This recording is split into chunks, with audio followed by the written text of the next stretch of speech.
Jesus Christ's existence proved key detail in the Star of Bethlehem, according to an expert claim. He says key clues in the Bible scripture drew parallels with the Star of Bethlehem.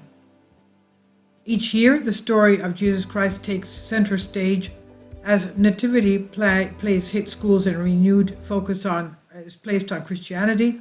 The tale of how his parents, Mary and Joseph, traveled to Bethlehem under the guidance of a star to give birth to him, God's Son, is universally known. While proof of the legitimacy of the story has been regularly questioned, one scholar has claimed a single detail within the Star of Bethlehem proves Jesus was real. The most questioned feature of Jesus' birth history, often referred to as the Nativity, is the exact date when he was born on. Many claim December 25th, Christmas Day, is not in fact the actual day.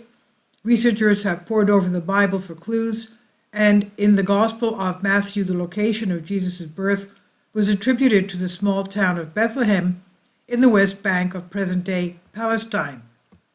The scripture reads, "After Jesus was born in Bethlehem in Judea, during the time of King Herod, Magi from the east, the three wise men, came to Jerusalem and asked, 'Where is the one who has been born King of the Jews?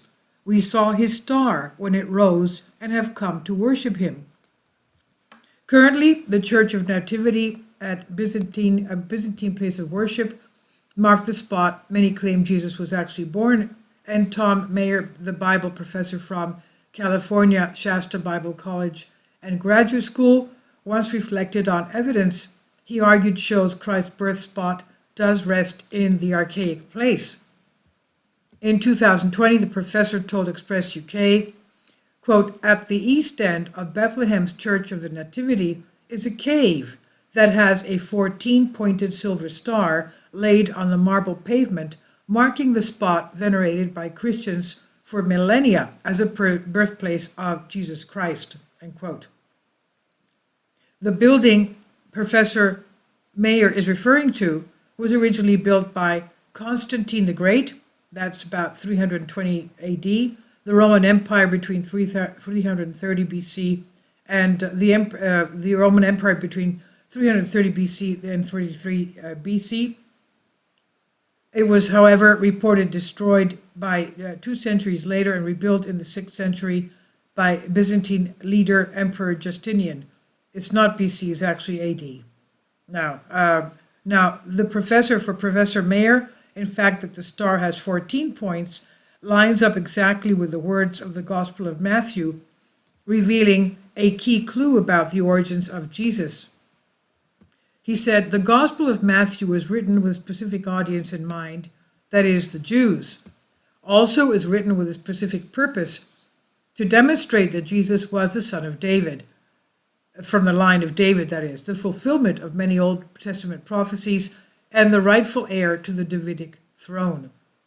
He said, when Matthew recorded the family tree of Jesus through the line of Joseph, he was very careful to break the genealogy into 3 sections of 14 names each. Matthew deliberately omitted names from his primary source, 1 Chronicles, to format the genealogy into 3 parts of 14 names. Those 14 names begin, Professor Mayer claims, with the prophet Abraham and end with King David.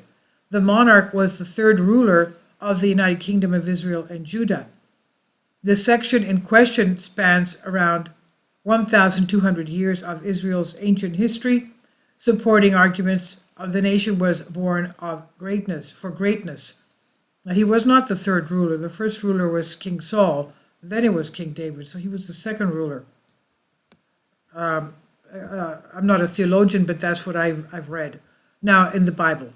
He continued, but the 2nd section of 14 names, which begins with David and ends with the Jews being sent to Babylonian exile in 586 BC, emphasizes the shameful history of Israel, full of unbelief, apostasy, and divine judgment.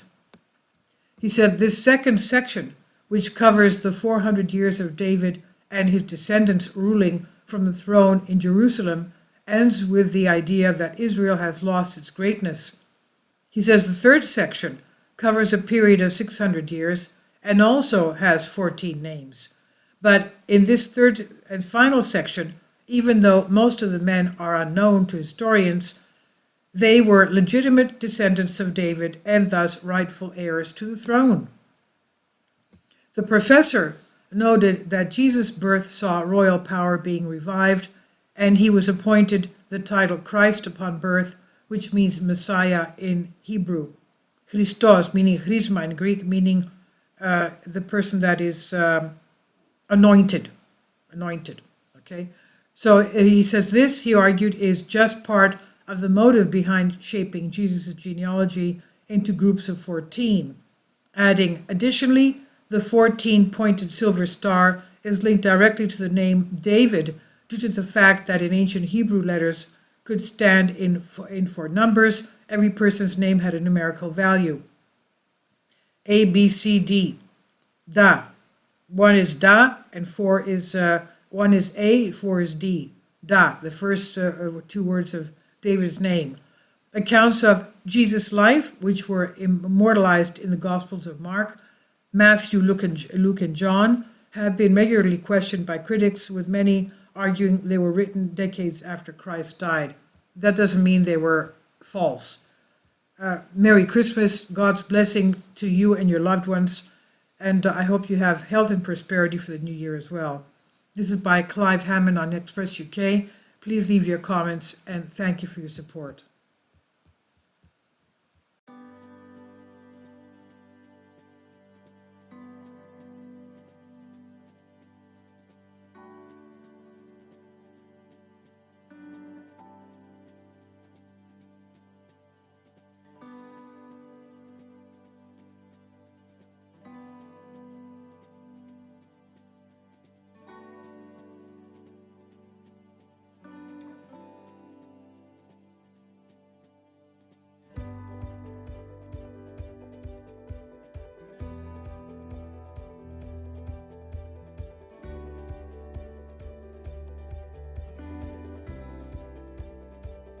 Kindly support my Patreon account. The daily posts are 5 videos daily, and they are totally different from what I have on my YouTube channel. Thank you so much for your support and that you find all my content so interesting. You'll find the Patreon account details in the description box.